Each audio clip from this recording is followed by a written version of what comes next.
3 citoyens et un banquier échouent sur une île déserte au beau milieu de l'océan.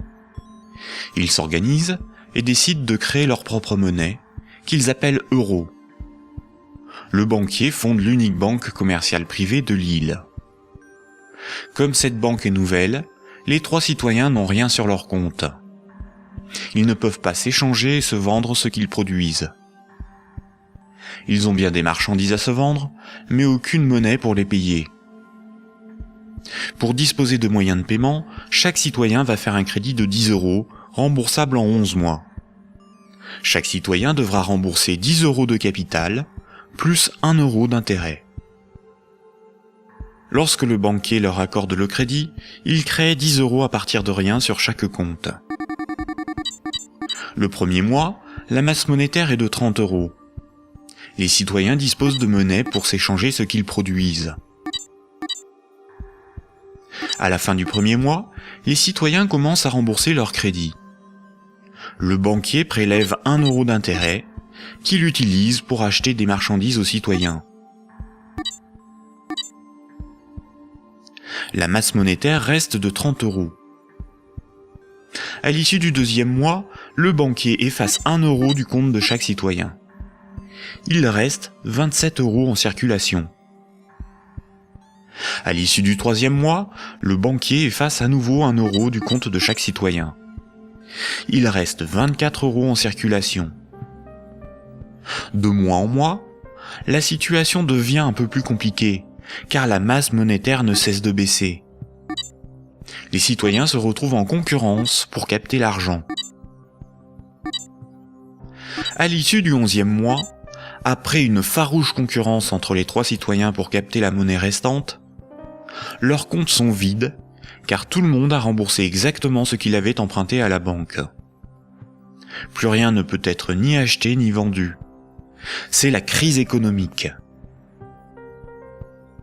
Le banquier réunit les citoyens et leur dit « Pour résoudre cette situation, c'est très simple. Vous n'avez qu'à m'emprunter à nouveau de l'argent. » Les citoyens acceptent. Ils font tous à nouveau un crédit de 10 €. À la fin du premier mois, le banquier prélève 1 € d'intérêt, qu'il garde pour lui car il a tout ce qu'il lui faut. Au fil des mois, le banquier supprime les euros correspondant au remboursement des crédits.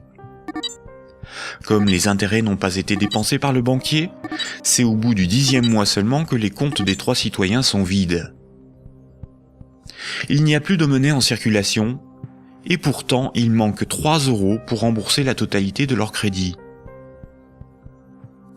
Le banquier réunit les citoyens et leur dit « Il y a une manière très simple de repousser le moment où vous serez à zéro sur vos comptes.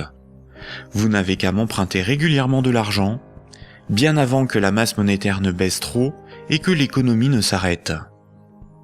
Et pour compenser les intérêts que je ne dépense pas, il vous suffit de m'emprunter à chaque fois quelques euros de plus. »